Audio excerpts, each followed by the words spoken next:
تمہارا وجود تو کنوارا لگ رہا ہے۔ تمہارے شوہر نے طلاق کیوں دی؟ کیا نام مرد تھا؟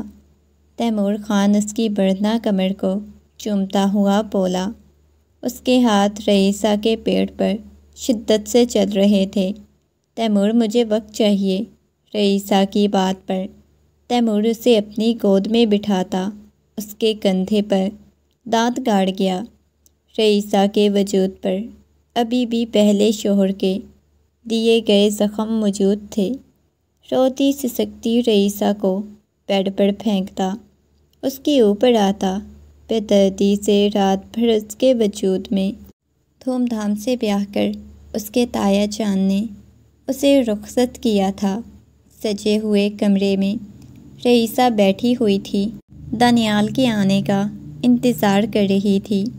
لبوں پر ایک گہری مسکراہٹ بکھری ہوئی تھی۔ ایسے لگ رہا تھا جیسے دنیا جہان کی دولت سمٹ کر اس کے پاس آ گئی ہو۔ دانیال، جو حسین ترین مرد تھا، جسے دیکھ کر کوئی بھی لڑکی اپنا دل تھام لیتی تھی، اس کے آنے کا انتظار کر رہی تھی۔ اپنی کزن اور دوستوں سے اس نے دانیال کے بارے میں اب تک جو کچھ سنا تھا، دانیال کو دیکھنے کے لیے اب دل بہت شدت سے بےتاب ہونے لگا تھا۔ وقت گزرنے لگا، دانیال کے انتظار میں اس کی آنکھوں میں نیند اترنے لگی، لیکن ابھی تک دانیال کے آنے کا نام و نشان تک نہیں تھا۔ بار بار رئیسہ کی نگاہیں دروازے کی طرف جا رہی تھی۔ وہ شخص جسے وہ بے انتہا محبت کرتی تھی، دل ہی دل میں کہیں وہ شخص بسنے لگا تھا۔ منگنی 2 مہینے رہی تھی اور آج اس کی سیج سجائے بیٹھی ہوئی تھی۔ اس کی عمر ابھی محض 16 برس تھی۔ تایا جان نے اپنا فرض ادا کرنے کے لیے اس کی شادی کر دی۔ ابھی نیا جوانی میں قدم رکھا تھا۔ دل میں ایک عجیب طرح کے جذبات پیدا ہو رہے تھے۔ کمرے کا دروازہ کھلنے کی آواز آئی، فوراً سے ٹھیک ہو کر بیٹھ گئی۔ بہت زور سے کمرے کا دروازہ بند ہوا۔ وہ تھوڑی سہم بھی گئی۔ اگلے ہی لمحے اسے یوں محسوس ہوا جیسے کوئی عجیب انداز میں لڑکھڑاتا ہوا اس کی طرف آ رہا ہو۔ اس نے گھونگھٹ کی آڑ میں سے دیکھا، وہ شخص بمشکل لڑکھڑاتا ہوا اس کی طرف آ رہا تھا۔ دانیال کا یہ رویہ دیکھ کر وہ گھبرا گئی۔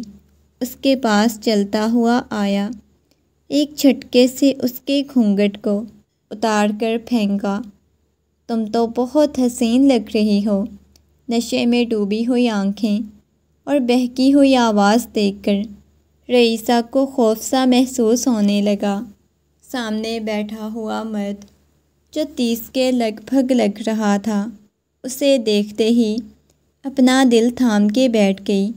وہ حسین تھا، بلا کا حسین، نیلی آنکھوں والا شہزادہ لگ رہا تھا، لیکن اس کا لہجہ، اس کی بے باک باتیں، رئیسہ کا دل سوکھے پتے کی مانند لرزنے لگا۔ اس نے ایک جھٹکے سے رئیسہ کے بازو سے پکڑ کر اسے اپنے اوپر گرایا، کہنے لگا، کیسا محسوس ہوگا جب یہ مرد تمہارے ساتھ سہاگ رات منائے گا؟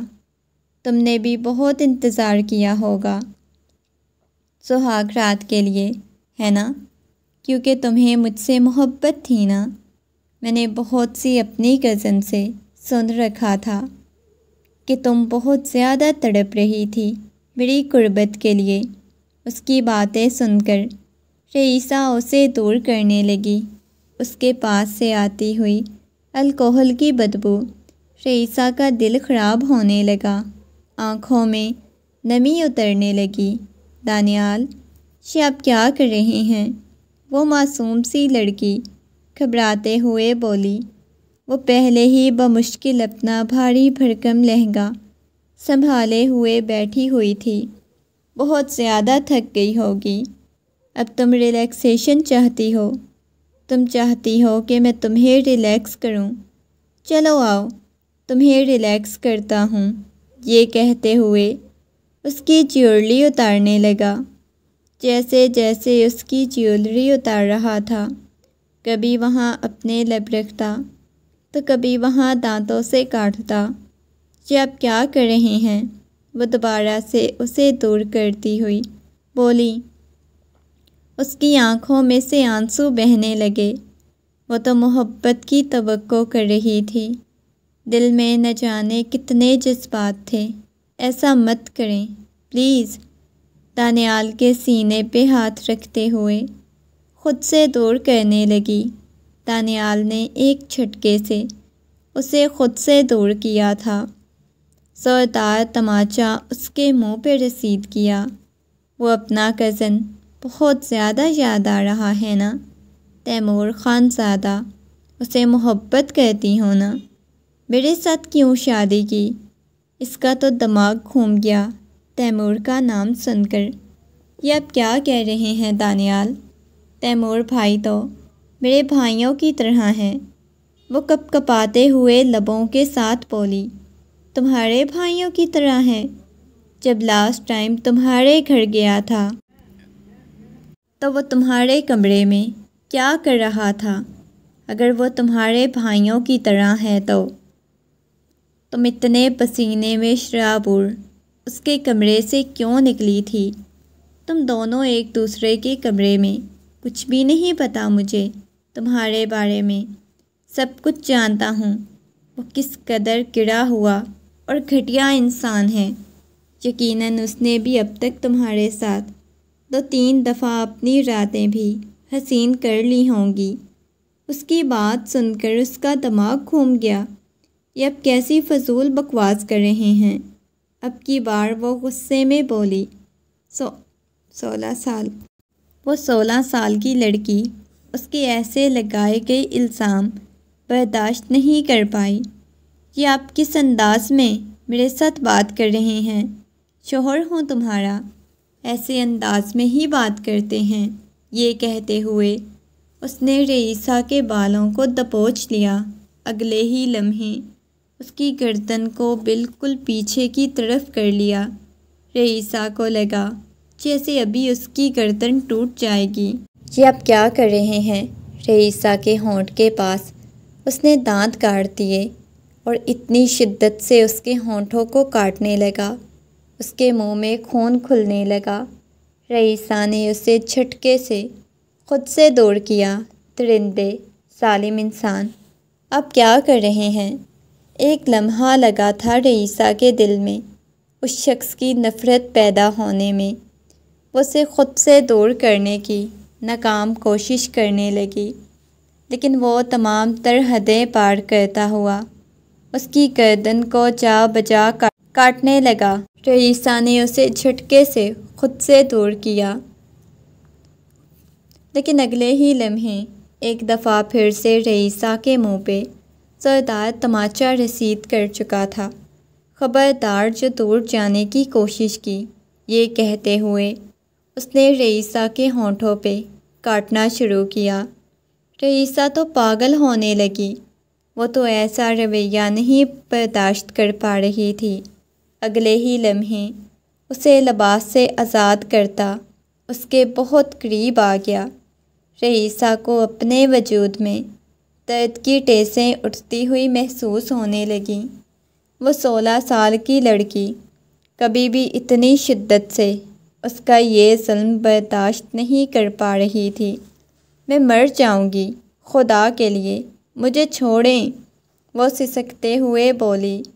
اس کی باتیں سنی انسنی کرتا اس کے اوپر اپنا لمس چھوڑتا ہوا اسے اپنی باہوں کے حصار میں قید کر گیا۔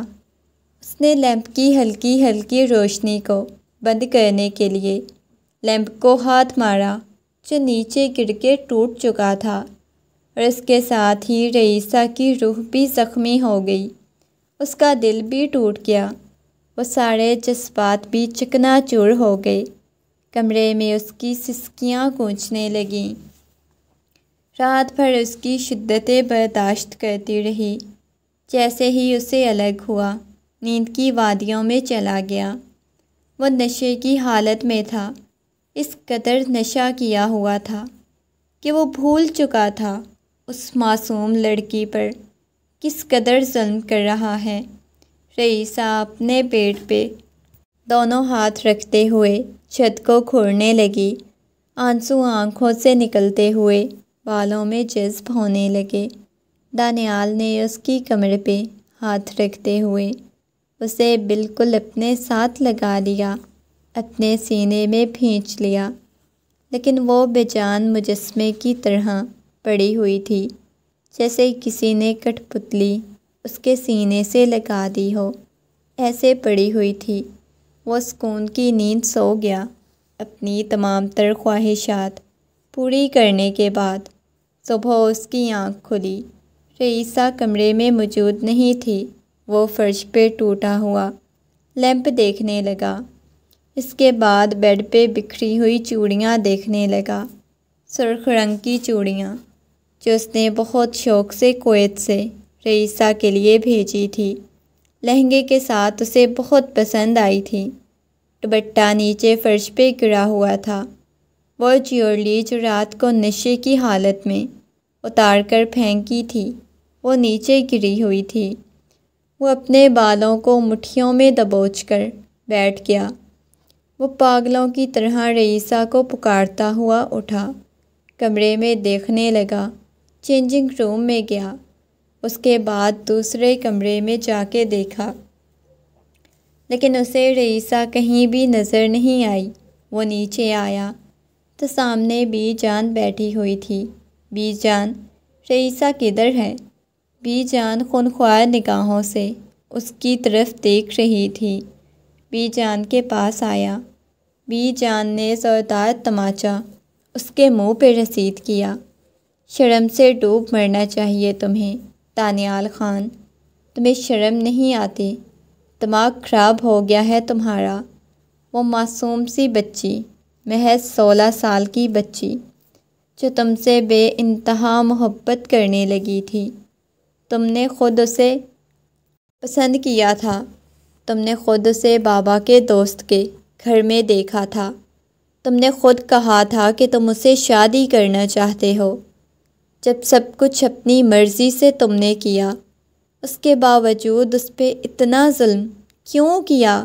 کیوں اسے یہ بولا کہ تیمور کو وہ پسند کرتی ہے یا تیمور اسے محبت کرتا ہے؟ دماغ خراب ہو گیا تھا تمہارا۔ بی جان کی بات سن کر وہ پریشان ہو گیا۔ اب کی بار اسے رئیسہ پہ غصہ آنے لگا تو کل کی رات ساری باتیں وہ بی جان کو بتا چکی تھی۔ اس کے تن بدن میں آگ لگی ہوئی تھی۔ دماغ خراب ہو گیا ہے اس لڑکی کا۔ وہ بڑبڑاتے ہوئے دوبارہ سے پوچھنے لگا، بی جان میں پوچھ رہا ہوں رئیسہ کدھر ہے؟ اب کی بار اس کی آنکھوں میں غصہ اتر آیا۔ میرے کمرے میں سو رہی ہے۔ رات کو تم نے اس کی حالت جو کی ہے، تم خود دیکھو گے تو تم بھی لرز کے رہ جاؤ گے۔ شرم سے تمہیں ڈوب مرنا چاہیے۔ نشہ کیا ہوا تھا تم نے کل رات۔ بی جان کی بات سن کر وہ مزید غصے میں تپ گیا۔ بی جان کی نظر میں ہمیشہ اچھا بنتا آیا تھا، لیکن آج پہلی دفعہ اس پر بی جان میری بات سنیں، اس نے نرمی سے کہا۔ خبردار، جو اپنی گندی زبان سے میرا نام لینے کی کوشش کی۔ نہیں ہوں میں تمہاری بی جان۔ اس معصوم سی بچی کو تم نے جتنی اذیت اور تکلیف دی ہے، شرم آ رہی ہے مجھے تمہیں اپنا پوتا کہتے ہوئے۔ بی جان نے دوبارہ سے چلاتے ہوئے کہا۔ بی جان، آپ اس بارے میں نہیں جانتی، وہ واقعی تیمور سے محبت کرتی تھی، وہ تو مجھے کل اندازہ ہوا ہے۔ اس کی بات سن کر بی جان کی پیشانی پہ بل نمودار ہوئے۔ کیا فضول بکواس کر رہے ہو تم؟ وہ تیمور سے نہیں محبت کرتی، وہ معصوم سی بچی ہے، بی جان نے چلاتے ہوئے کہا۔ نہیں ہے وہ معصوم، آپ کو اس بات کی سمجھ کیوں نہیں آتی؟ وہ آپ کے کمرے میں سو رہی ہے۔ میں اس کے پیچھے جا سکتا ہوں۔ وہ غصے میں کمرے کی طرف جانے لگا۔ اس کے غصے سے بی جان کو بھی خوف محسوس ہونے لگا۔ بی جان نے اسے روکنے کی کوشش کی۔ وہ سکون کی نیند سو رہی تھی۔ ادھر بی جان کو میرے خلاف کر کے کتنے سکون کی نیند سو رہی ہے، یہ کہتے ہوئے اس نے رئیسہ کے بازو سے پکڑا اور ایک جھٹکے سے اٹھا کر پھینکا۔ یہاں تمہیں سونے کے لیے نہیں لے کے آیا۔ اس کے بالوں سے پکڑتا ہوا اسے گھسیٹنے والے انداز میں کمرے کی طرف لے جانے لگا۔ اس کے تن بدن میں آگ لگ گئی تھی۔ رئیسہ سے شاید وہ معافی مانگ بھی لیتا اپنے رویے کی، لیکن جو رئیسہ نے اس کی شکایت بی جان سے کی تھی، اس نے اس کی انا کو ٹھیس پہنچائی۔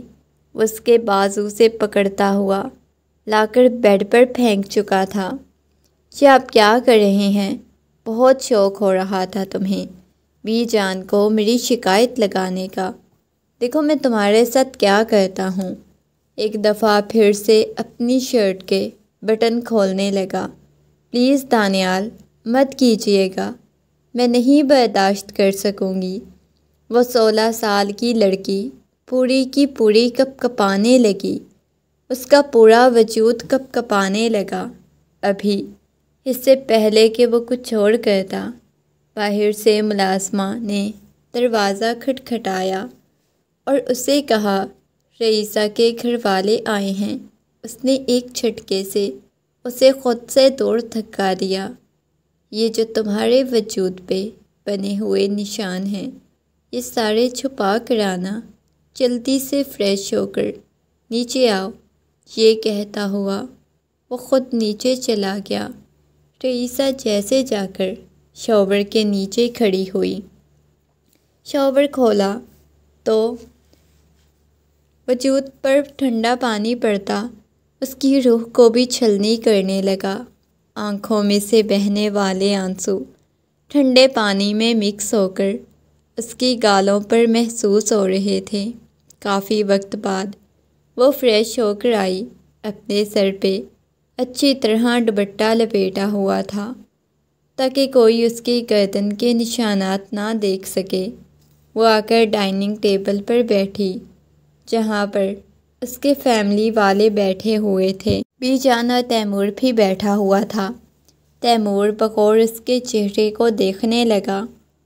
اس کی آنکھوں کے پاس نشان بنا ہوا تھا جو تیمور نے ہی نوٹ کیا تھا، جسے اس نے بہت زیادہ چھپانے کی کوشش کی۔ اس کے باوجود بھی تیمور کی نگاہوں میں آ گیا۔ رئیسہ تم ٹھیک تو ہو نا؟ تیمور سر اٹھاتا ہوا اس کے پاس آیا، اس کے ساتھ والی چیئر پر بیٹھ گیا۔ دانیال نے خونخوار نگاہوں سے اس کی طرف دیکھا۔ جی بھائی میں ٹھیک ہوں۔ اس کی آواز بھیگی ہوئی تھی، اس کی آواز میں نمی عیاں تھی۔ وجدان صاحب نے اس کی بھیگی ہوئی آواز محسوس کی۔ کیا ہوا ہے؟ اب کی بار پریشان ہوئے اس کے پاس گئے۔ وہ روتی ہوئی ان کے سینے سے لگ گئی، بہت شدت سے رونے لگی۔ میری گڑیا کو کیا ہوا ہے؟ کوئی بات ہوئی ہے کیا؟ تایا جان محبت سے اس کی پشت کو سہلاتے ہوئے بولے۔ تایا جان مجھے واپس لے جائیں۔ وہ روتے ہوئے بولی۔ کیوں؟ کیا ہوا ہے؟ انہوں نے جیسے ہی دانیال کی طرف دیکھا، وہ خونخوار نگاہوں سے اس کی طرف دیکھ رہا تھا۔ وہ جلدی سے اپنے آنسو صاف کرتی ہوئی نفی میں سر ہلانے لگی۔ نہیں تایا جان، کچھ بھی نہیں ہوا۔ وہ میں تو بس ویسے ہی بول رہی تھی۔ یہ کہتے ہوئے وہ اپنے تایا جان سے الگ ہو گئی۔ رات ولیمے کے فنکشن میں وہ سب سے مسکرا کے ملتی رہی۔ تیمور اس کے پاس آیا اور اسے اپنے سینے سے لگا لیا۔ کیسی ہو تم گڑیا؟ وہ مسکراتے ہوئے بولا۔ دانیال کی آنکھوں میں ایک دفعہ پھر سے خون اتر آیا۔ اسے تیمور کے سینے سے لگا ہوا دیکھ کر وہ تیمور سے دور ہونے کی کوشش کرنے لگی، اور تیمور نے پہلی دفعہ نوٹ کیا تھا بچپن سے لے کے اب تک وہ تیمور کے ساتھ کافی زیادہ اٹیچ تھی۔ آج پہلی دفعہ وہ تیمور سے یوں دور ہوئی تھی۔ تیمور نے دانیال کی طرف دیکھا جو خونخوار نگاہوں سے اس کی طرف دیکھ رہا تھا۔ کیا ہوا ہے دانیال؟ کوئی بات ہے کیا؟ تمہیں میرا اس کے قریب آنا اچھا نہیں لگا؟ تیمور کی بات پر وہ گہرا سانس بھر کے رہ گئی اور نفی میں سر ہلانے لگا۔ نہیں، ایسی کوئی بات نہیں۔ یہ تیمور کے ساتھ تم اتنا زیادہ چپک کیوں رہی تھی؟ وہ کیا لگتا ہے تمہارا؟ رئیسہ آئینے کے سامنے کھڑی اپنی جیولری اتار رہی تھی جب کمرے میں داخل ہوتے ہوئے دانیال نے غصے سے کہا۔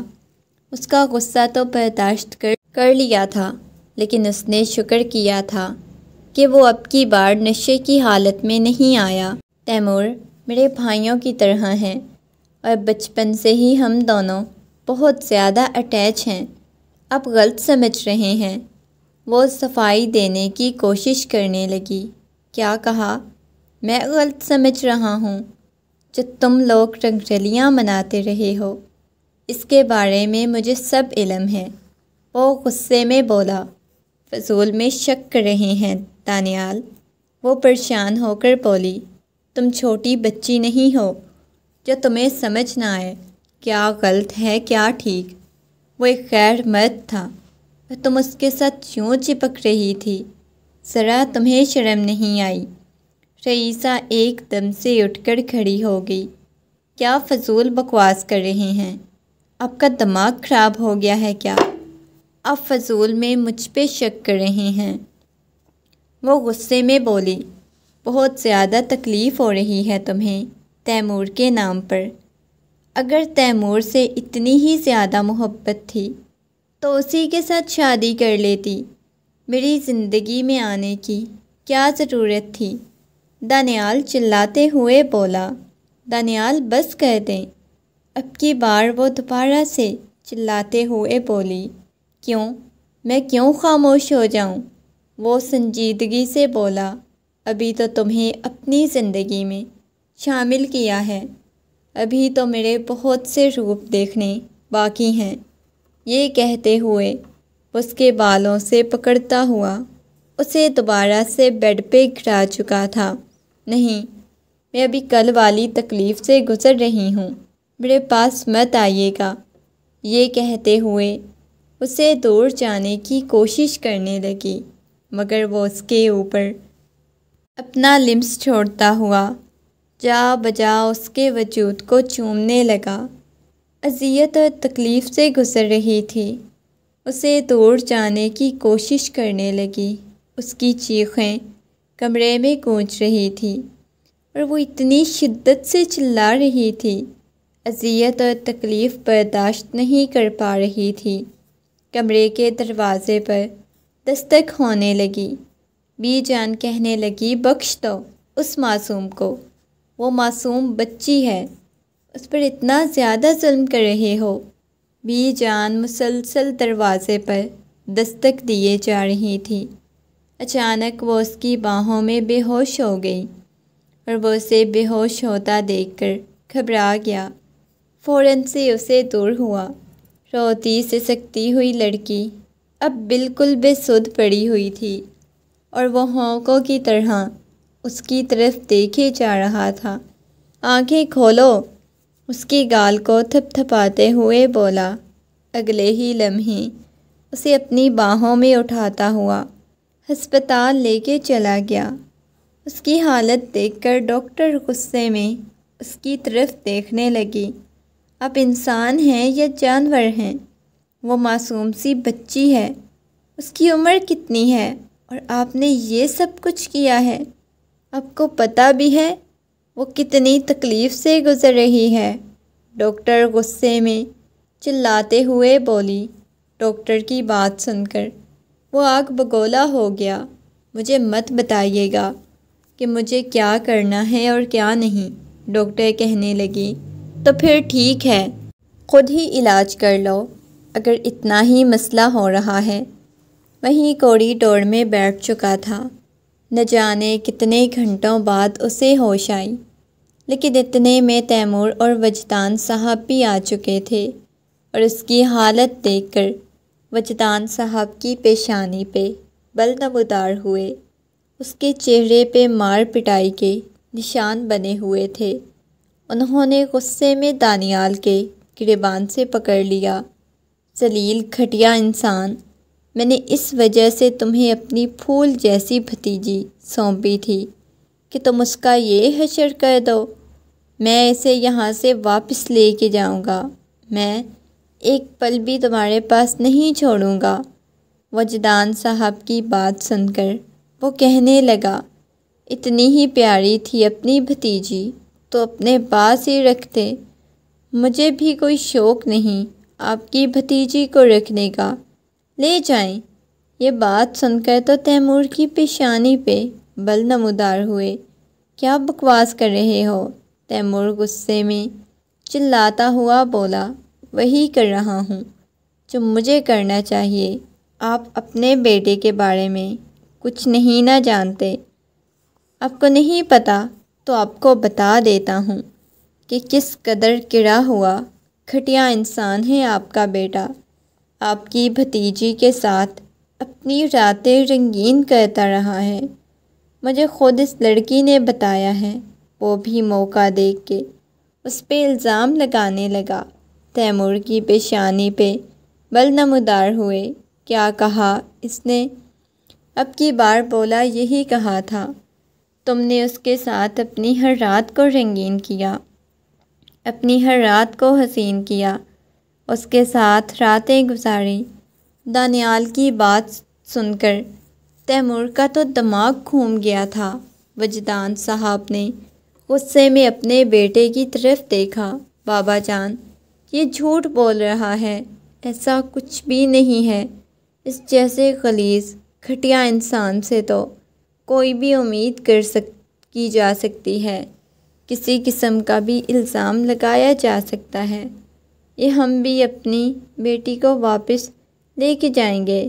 تیمور غصے میں بولا، ہاں ہاں لے کے جاؤ، تمہیں تو فری کا مفت مال ملا ہوا ہے نا راتیں رنگین کرنے کے لیے، لے جاؤ، مجھے بھی نہیں چاہیے ایسا غلیظ اور گھٹیا مال جو پہلے سے استعمال نہ ہوا ہو۔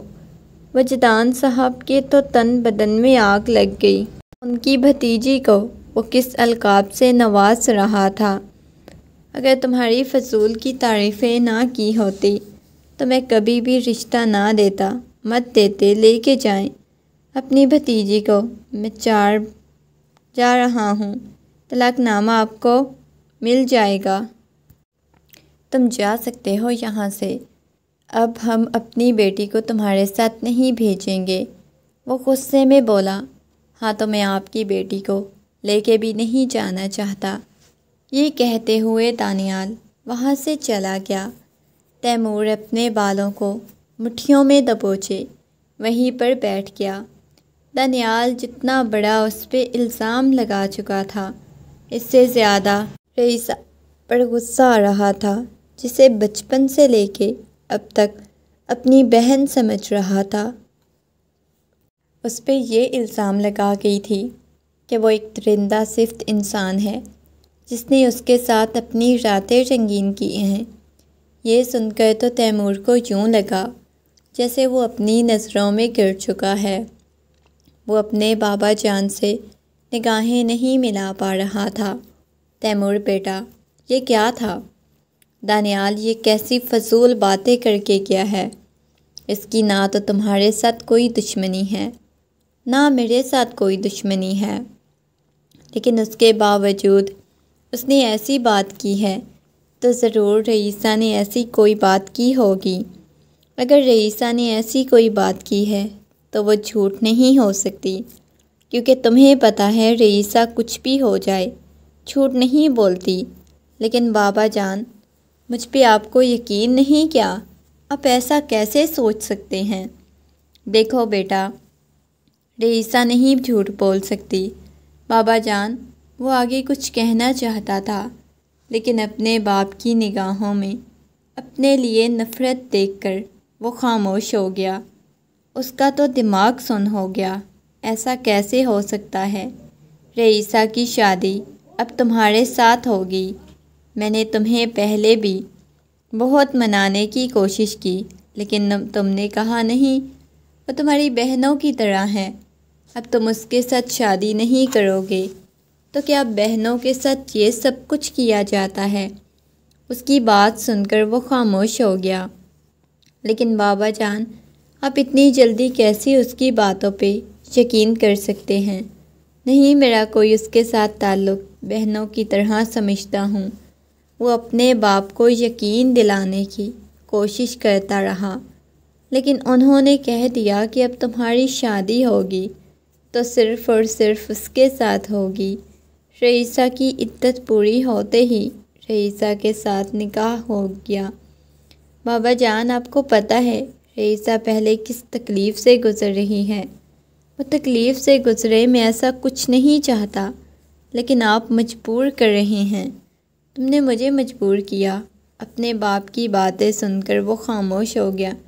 ٹھیک ہے بابا جان، آپ کا فیصلہ مجھے منظور ہوگا، لیکن اس کے اندر رئیسہ کے لیے نفرت پلنے لگی۔ تمہیں بتاؤں گا راتیں رنگین کرنا کیا ہوتی ہیں، کیسے راتیں رنگین کی جاتی ہیں۔ تم نے مجھ پہ الزام لگایا ہے، میں تمہیں سچ کر کے دکھاؤں گا۔ یہ سوچتے ہوئے اس نے ضبط سے اپنی مٹھیاں بھینچ لیں۔ دن گزرنے لگے۔ رئیسہ واپس گھر آ چکی تھی، پہلے سے زیادہ خاموش ہوگی۔ پہلے بھی وہ خاموش رہتی تھی، لیکن اب تو بالکل کسی سے کوئی بات نہیں کرتی۔ اس نے منہ پہ گویا کفن لگا لیا تھا۔ دن گزرنے لگے۔ وہ بالکل کمرے میں خود کو نکالتی ہی نہیں تھی، کمرے میں ہی بند رہتی تھی۔ آخر آج اس کی عدت ختم ہو گئی۔ وہ کمرے میں بیٹھی ہوئی تھی، نہ جانے کن گہری سوچوں میں گم تھی۔ اس کی آنکھوں کے گرد سیاہ حلقے پڑے ہوئے تھے۔ اپنا بالکل خیال نہیں رکھتی تھی۔ بکھرے ہوئے بال، بکھرا ہوا حولیہ۔ وجدان صاحب کمرے میں آئے، کہنے لگے بیٹا، مجھے تم سے بات کرنی ہے۔ اس نے نگاہیں اٹھا کر وجدان صاحب کی طرف دیکھا۔ جی تایا جان، بولیں، کیا بات کرنی ہے؟ دیکھو بیٹا، میں چاہتا ہوں میں تمہارا نکاح تیمور کے ساتھ کر دوں، کیونکہ میرے پاس دوسرا آپشن نہیں۔ تمہارے بابا جان کی یہی وصیت تھی، میری بیٹی 16 سال کی ہو جائے تو اس کی شادی کر دینا۔ اب تو تم 18 سال کی ہو چکی ہو، کافی زیادہ سمجھدار ہو چکی ہو۔ میں چاہتا ہوں کہ تمہاری شادی کر دوں۔ اپنی مرضی سے شادی کی تھی، میں کچھ نہیں بولی۔ اب بھی آپ اپنی مرضی سے شادی کریں، میں کچھ نہیں بولوں گی۔ یہ کہہ کر وہ نگاہیں جھکائے بیٹھ گئی۔ اس کے سر پہ ہاتھ رکھتے ہوئے کمرے سے باہر چلے گئے۔ ان کے جانے کے بعد نہ جانے وہ کتنی دیر تک تکیے میں منہ چھپائے روتی رہیں۔ بار بار وہی دانیال کا خیال۔ تکلیف اس کے وجود میں اٹھنے لگتی جو دانیال کی قربت میں اس نے برداشت کیے تھے۔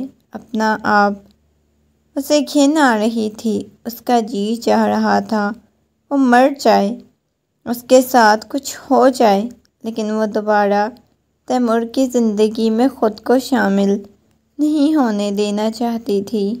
جانے کتنی دیر تک روتی رہی۔ اسے دوبارہ سے کمرے کا دروازہ کھلنے کی آواز آئی۔ سامنے تیمور کھڑا ہوا تھا۔ تیمور کو کھڑا ہوا دیکھ کر وہ گھبرا گئی۔ وہ چلتا ہوا اس کے پاس آیا۔ جو تم نے مجھ پہ الزامات لگائے ہیں، اس کا بدلہ لینے کے لیے اب تیار رہنا۔ کون سا بدلہ؟ کون سے الزامات؟ وہ ناسمجھی کے عالم میں پوچھنے لگی۔ تم اتنی بچی نہیں ہو کہ تمہیں پتہ نہ ہو کہ کن الزامات کی بات کر رہا ہوں۔ وہ دلہن بنی اس کے کمرے میں بیٹھی ہوئی تھی، بالکل سادہ سی دلہن۔ پاس ہی اس کی تائی جان بیٹھی ہوئی تھی۔ دیکھو بیٹا، میں تو ہمیشہ سے چاہتی تھی کہ تم میری بہو بنو۔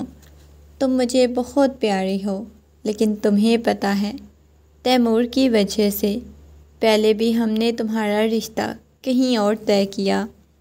تیمور تمہارے ساتھ شادی نہیں کرنا چاہتا تھا، لیکن اب بہت آسانی سے تمہارے ساتھ شادی کے لیے مان گیا، اور مجھے بہت زیادہ خوشی ہوئی ہے۔ تمہیں بالکل اپنی بیٹیوں کی طرح رکھوں گی، کبھی تمہیں محسوس نہیں ہوگا، بلکہ میں نے تو پہلے بھی کبھی محسوس نہیں ہونے دیا۔ تمہاری تائیں ہوں، تیمور تمہارا بہت خیال رکھے گا۔ یہ کہتے ہوئے وہ مسکراتے ہوئے کمرے سے باہر چلی گئیں۔ ان کے جانے کے بعد وہ دوبارہ سے انہی خیالوں میں گم ہو گئی۔